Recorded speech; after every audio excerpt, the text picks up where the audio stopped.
pero también me llamó mucho la atención cómo dividió su mensaje como en 5 puntos importantes, ¿no? Este tema del desayuno es la comida más importante, entonces puedes mantener el desayuno con todos los elementos que refiere el plato del buen comer.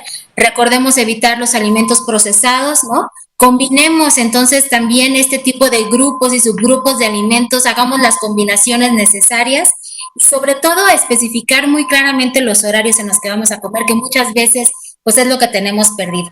Justo yo le quería preguntar, aunado a estos 5 puntos al decálogo y algo que es realmente importantísimo, que es la actividad física, particularmente usted ya como un mensaje a la población, sobre todo a la población joven, a la población económicamente activa, que muchas veces somos los que tendemos a generar estos malos hábitos, no solo en nosotros, sino en nuestros hijos también, de comer alimentos procesados. ¿Qué le recomendaría usted en este momento a la población mexicana para que justo no seamos un número más en la estadística de diabetes, de hipertensión, de obesidad, de enfermedades cardiometabólicas en el país?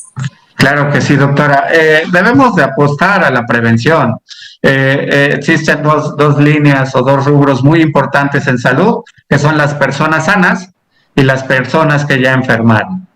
Debemos de tratar a las personas que aún no enferman con la prevención. Y la prevención es una atención integral, tener atención, asistir a salud para que tengamos un chequeo, ¿sí? De cómo estamos con nuestros lípidos, ¿sí? Cómo está nuestra glucosa, sin que nos sintamos mal. Es algo que muchas veces ni siquiera el mismo personal de salud hacemos, ¿no? Es fundamental que apostemos a la prevención. La alimentación, en el caso de nosotros en nuestra consulta, cuando llega personas con sobrepeso y obesidad, llegan con un sentido de culpa muy importante. No hay culpables. Venimos siguiendo patrones y hábitos de alimentación muy arraigados que nos han llevado a estas situaciones. Pero sí podemos hacer un cambio, ¿sí? Estas recomendaciones que acabamos de dar pueden marcar la pauta para algo muy positivo en la salud de las personas. Aunado a esto, aparte de la hidratación, el manejo del estrés, que está muy de moda en todos los grupos de edad, incluso nuestros pequeños, ¿no? Sobre todo con el confinamiento, están teniendo estrés. El estrés genera cambios metabólicos importantes, pueden afectar nuestro metabolismo. Entonces, tenemos que tener una atención integral que involucre la atención médica, la atención nutricional, la atención psicológica, la actividad física, y todo esto garantice la salud de las personas. Muchas gracias, licenciado Dauzón, por los mensajes y por la información. Recordar que el licenciado Dauzón nos va a estar acompañando el resto de la conferencia también, por si algunos de los compañeras de los medios de comunicación quieren hacer algunas preguntas específicas en relación a este tema. Y precisamente vamos a pasar entonces ya a este componente. Vemos la manita levantada de Alejandro Alemán, a quien le damos el uso de la voz. Por favor, adelante. Gracias, buenos días, buenas tardes, perdón. Doctora Nucamendi, usted está mencionando que tenemos una positividad de 2 dígitos, cuando la OMS plantea una positividad deseable de 5%. Esto, ¿qué nos dice? ¿Estamos todavía en una etapa para mantener atención, la alerta? Muchas gracias, Alejandro. Mira, fíjate, qué bueno que preguntaste esto porque hay varios valores que tenemos que considerar. La Organización Mundial de la Salud hace referencia a una positividad en relación a la población general. Vamos a recordar un poquito cómo realizamos el registro de los pacientes positivos en nuestro país. Ustedes saben que manejamos un sistema de vigilancia epidemiológica. ¿Qué significa esto? ¿No? Creo que ya lo hemos mencionado muchas veces, pero tiene que ver con el contexto de la respuesta. En el país contamos con más de 25,000 unidades del sector salud, tanto de la Secretaría de Salud como IMSS, ISSSTE, SEDENA, SEMAR. La vigilancia epidemiológica, particularmente para el tema de COVID, la estamos manejando en algunas unidades que hemos denominado centinelas, particularmente para los casos no graves. Y para los casos graves, aquí el doctor Alomía también obviamente va a intervenir porque es nuestro líder de epidemiología a nivel nacional, pues tenemos la cuantificación de los casos graves y las desafortunadas defunciones. Ahora, para hacer el cálculo de esta positividad, particularmente nosotros la sacamos con aquellas personas que fueron registradas a este sistema, ¿no? Y que se les tomó una muestra. Es decir, Gabriela Nucamendi es sospechosa porque cumple con la definición operacional, le tomamos una muestra, sea ya antigénica o sea de PCR, y esta persona, pues sale positiva. Entonces, yo entro a este cálculo de índice de positividad. La cuantificación que tenemos al día de hoy, igual si gustan volverla a pasar para que los televidentes o las personas que están conectadas en pantalla recuerden la cifra justo que dimos, va relacionada a este número. Nosotros particularmente nos medimos en relación a la positividad, Alejandro, que hemos tenido en semanas anteriores. Hemos llegado a tener un índice de positividad muy, muy alto, ¿no? Y obviamente, si comparamos el índice de positividad que tenemos actualmente con los índices de positividades anteriores, la verdad es que ahorita mantenemos una meseta que inclusive va hacia la baja. Esto tiende a ocurrir cuando la circulación del virus a nivel comunitario empieza a disminuir. Ahora, quiero comentarte también que hay otra medida muy importante epidemiológica que tenemos que tomar en cuenta, que es algo que mencioné en uno de los gráficos, que es la letalidad. También la Organización Mundial de la Salud ha hecho referencia a este índice. ¿Por qué? Porque es muy importante no solo saber si el virus está circulando con el índice de positividad, sino también cuántas de las personas que enferman se están muriendo. Y particularmente México, a nivel nacional, ha mantenido una letalidad que inclusive se mantuvo en meseta y que ahora va inclusive en disminución. Hay algunos grupos poblacionales, por ejemplo, las personas que presentan comorbilidades o las personas mayores de 60 años y más que obviamente no estaban vacunadas, pues que obviamente la letalidad era bastante alta. Y esto, ustedes disculpen, son problemas técnicos porque si no nuestro dispositivo se va a apagar, pero la idea es que, Alejandro, lo que te quiero decir es que el índice de positividad que está manejando nuestro país, afortunadamente, no se contrapone con lo que hace referencia a la Organización Mundial de la Salud.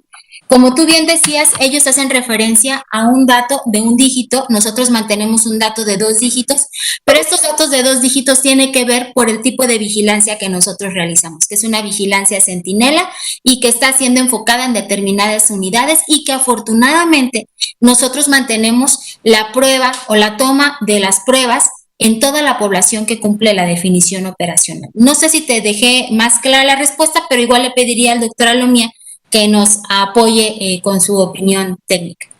Gracias, doctor. Nada más un planteamiento. La positividad que estamos manejando, doctora Alomía, era de 35%. Ahorita no recuerdo la cifra que mencionaron de cuánto estamos. Sé que es de 2 dígitos. Entonces, no sé si eso puede ser un índice de que todavía no entra en control la epidemia. Gracias. Bueno, ahora si hablamos de control, lo que queremos decir es que pues todavía seguimos teniendo casos positivos. Ahora, hay diferentes momentos de la propia epidemia, ¿no? Y inclusive yo he observado algunos comentarios técnicos de otros colaboradores que se presentan dentro de las conferencias que también hacemos referencia ya. Estamos en un momento en donde ya no presentamos un brote magnificado, sino que presentamos una serie de brotes que se encuentran ya a niveles comunitarios, ¿no? Es una fase diferente. A mi parecer, y ahora que comenta el doctor Alomía, estamos ya en un momento en donde estos pequeños o múltiples brotes se van a empezar a presentar en determinadas localidades donde tenemos aún más población vulnerable. No significa que está fuera de control, significa que pasamos a otra etapa y que ahora justo se va a centrar en estos espacios donde todavía seguimos teniendo población vulnerable, como ocurre con otras enfermedades infecciosas, como ocurrió en su momento inclusive con el problema de influenza H1N1 en el 2009, que como ustedes recordarán, tuvimos una curva muy importante, se presentaron 2 oleadas y luego inclusive llegamos a una fase de meseta que se prolongó y posteriormente disminuyó para empezar a ver ya los brotes específicos por entidad y localidades en el país. Sí, muchas gracias, estimada Gaby. De hecho, recordando el dato que presentaba la doctora Nucamendi al principio de la conferencia, es el 17%. Recordemos que en el punto más alto de la epidemia llegamos a tener porcentajes de positividad de 52%. De hecho, iniciamos este año 2021 con un porcentaje de positividad del 43%, un porcentaje bastante elevado y que además era acorde a esta segunda ola, segundo pico, segundo acme que estuvimos viviendo en todo el territorio mexicano y que fue el más alto y el de mayor magnitud que hemos tenido hasta el momento en lo que va de la epidemia. Obviamente el 17% representa por sí mismo una disminución importante de muchos puntos porcentuales, de un 43 a un 17 en lo que ha transcurrido el 2021, pero efectivamente hablar de un 17% nos está arrojando todavía un porcentaje de positividad que nos revela circulación viral a nivel comunitario. Por eso nosotros hemos estado continuamente diciendo que más allá del descenso que hemos evidenciado en últimas semanas, la epidemia en México todavía no se ha terminado y todavía tenemos virus circulando a nivel comunitario. Como decía bien la doctora Nucamendi, también hay que resaltarlo, este porcentaje de positividad es el promedio nacional. Tenemos entidades federativas, sobre todo aquellas que han mantenido un nivel de control epidémico durante más tiempo, aquellas que lograron los primeros semáforos de color verde a finales del año pasado y que los han mantenido durante este año, en donde inclusive los porcentajes de positividad suelen ya estar en una cifra, están fluctuando entre el 5, el 8%, pero tenemos entidades federativas en donde todavía hay una circulación importante del virus, en donde todavía hay magnitud de presentación de casos y que el porcentaje, por lo tanto, está en 25, está en 27. Entonces, cuando vemos esta media nacional, precisamente lo que estamos viendo es esta regionalización que en su momento tenemos en todo el país, en donde hay entidades donde todavía tienen transmisión comunitaria de manera sostenida, hay entidades que están en un nivel de control más importante, pero entonces presentamos una media nacional para pues al menos tener obviamente una medición de qué puede estar pasando a nivel nacional. En la medida que más y más entidades empiecen a disminuir su transmisión y empiecen a entrar a niveles de control, estamos hablando justo de esas entidades que actualmente están todavía en naranja o que acaban de pasar a un color amarillo, en la medida que estas puedan seguir disminuyendo su transmisión y tengamos más entidades en verde o ya no tengamos naranjas y tengamos solo amarillos, de seguro este porcentaje de positividad podrá caer por debajo de los dígitos y empezar a tener una media nacional, digamos, por debajo del 10%. Gracias. Muy bien, no sé si hubiera alguna otra pregunta, estimado Alejandro. Nada más sería el tema de si hay alguna expectativa de cuándo podría empezar a alcanzarse esta situación, porque lo que estamos viendo es que hay mayor circulación y de todas maneras las cifras se mantienen a la baja, eso me parece muy bien. Lo que yo quisiera saber si eso se debe a que nos estamos cuidando, a que hay medidas de prevención, o es un comportamiento del virus que ya no tiene a quién infectar, no sé qué condición está pasando esto. Claro, mira, definitivamente esto está más relacionado a el resultado positivo que han tenido la implementación de las acciones de prevención y de mitigación.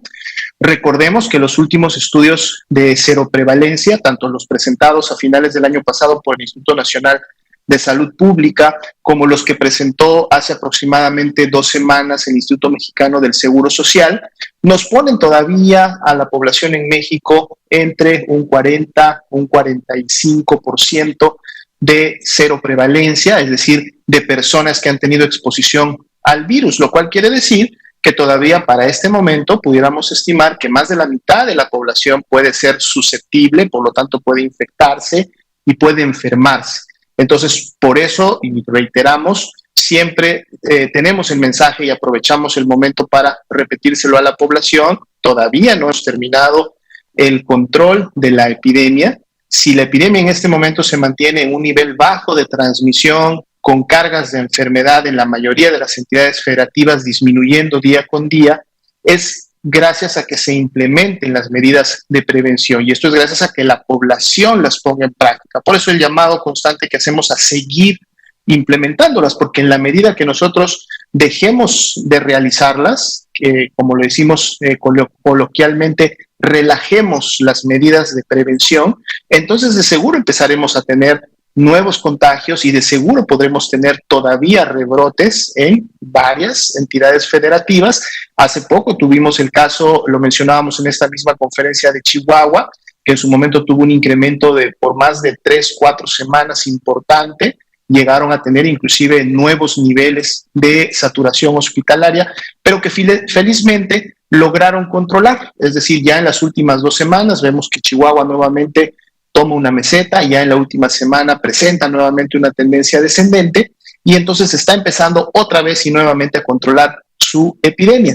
Llamábamos también hace poco, y de hecho es la situación actual del estado de Quintana Roo, en donde en las últimas semanas ha tenido un incremento importante de la epidemia, está la tendencia ascendente, hay una importante cantidad de casos que se están produciendo en Quintana Roo y ya se está obviamente trabajando desde la entidad federativa para también implementar las medidas que sean necesarias para retomar la meseta y retomar en su momento el control. Por eso decimos esto no se ha terminado. Si en su momento las medidas de distanciamiento, de sana distancia, si las medidas de movilización no se toman en cuenta, no se ponen en práctica, podemos tener nuevos rebrotes. Entonces hay que seguirnos cuidando, hay que seguir cuidando a nuestros familiares, hay que seguir manteniendo estas acciones en el entorno para poder dar más oportunidad a que la estrategia nacional de vacunación siga avanzando y entonces sí, finalmente esta venga a contribuir a una disminución de la cantidad de personas susceptibles y por lo tanto no haya ya más personas o cada vez menos personas que puedan ser contagiadas y enfermar de COVID-19. Muchas gracias. Tenemos también entonces ya la mano levantada de Arturo Contreras. Estimado Arturo, por favor, adelante. Hola, muy buenas tardes, muy buenas noches. Tenemos un par de preguntas. Nos preguntan las personas de la alcaldía de Tlalpan, a los que se les vacunó con la vacuna de Sinovac, si la vacuna con las que se les va a aplicar la segunda dosis es segura. Lo que comentan es que no habían... El embarque que había llegado y que se les iba a destinar tuvo un problema, se retrasó por una cuestión de temperatura y entonces estaban en espera de ver qué pasaba. Entonces ellos dicen que no ha llegado y en efecto desde la fecha de vacunación de ellos a ahora no ha llegado otro embarque de esta vacuna. Ellos preguntan si la vacuna que se les va a aplicar es segura o si se les va a aplicar la que tuvo estos problemas de temperatura, ¿no? O qué va a pasar con esto, siendo que no ha llegado un embarque nuevo de vacunas a México. Y la otra es también un poco relacionada hacia la seguridad del envase que está haciendo la empresa Liomont de la vacuna de Pfizer. Nos comentaron en la semana que la planta tuvo un problema con la instalación de unos filtros y que por eso se retrasó el tiempo de operación y de procesamiento. Entonces, nos preguntan desde el público si haber mantenido el material a granel no afectó su calidad. Con mucho gusto, estimado Arturo, claro que sí. Retomamos algunos puntos que se comentaron durante la semana. De hecho, por ejemplo, empezamos recordando que justo el día jueves 6 de mayo arribaron al país 1 millón de dosis de Sinovac y que justo este 1 millón de dosis de Sinovac es el que está destinado para cubrir todas las segundas dosis que en este momento pudieran estar pendientes de esta vacuna y esto se realizará en el transcurso de la semana que empieza el día de mañana y en su momento también podrán disponerse de dosis o de primeras dosis para aquellas personas con quien se puedan seguir vacunando. Recordemos que cuando una vacuna llega al país debe de llevarse a cabo las revisiones correspondientes por parte de la COFEPRIS, no solamente de la inspección física que en su momento debe de tener la vacuna, sino también de la documentación que tiene que venir acompañando. En algunos casos viene acompañando a los embarques de la vacuna, en algunos casos se envían previamente a través de los mecanismos oficiales o en algunos casos llegan en algunos días posteriores. Independientemente cuál sea la situación, una vez que la COFEPRIS realiza la revisión total de todos los puntos de seguridad, y creo que es precisamente la pregunta, que la vacuna tiene que ser segura para efectos de la aplicación en la población y esto está a cargo de la COFEPRIS, entonces ellos dan la liberación final para que la vacuna pueda ser destruida.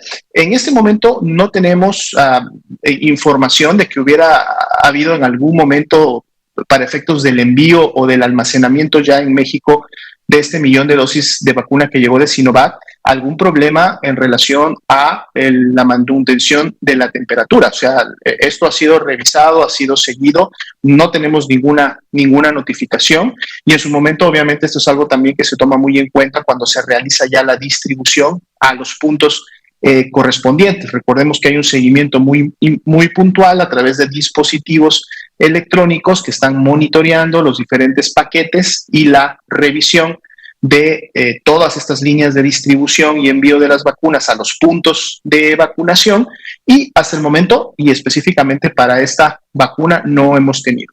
Vamos a, obviamente, pedirle al equipo directamente de vacunación que en su momento, en el transcurso de los siguientes días, nos pueda ya actualizar a lo mejor cuándo se estará disponiendo y teniendo ya esta vacuna en el campo, es decir, ya en los municipios en donde debe de ser utilizada para efectos de la segunda dosis, y podérselo comunicar también desde este punto. Recordemos también que el llamado que se hace a las personas para la segunda dosis es un llamado también que sale desde las áreas locales, por lo tanto les pediríamos también a las personas estén muy atentas, porque de seguro en siguientes días les estarán avisando, comunicando qué día pueden volverse a presentar a los puntos de vacunación ya conocidos para que puedan empezar a recibir sus segundas dosis. En relación a otras vacunas que se están envasando en nuestro país, no hay ningún riesgo en relación a los envíos de granel. Estos también cumplen con toda una serie de disposiciones y revisiones técnicas desde su salida del país de origen hasta su llegada.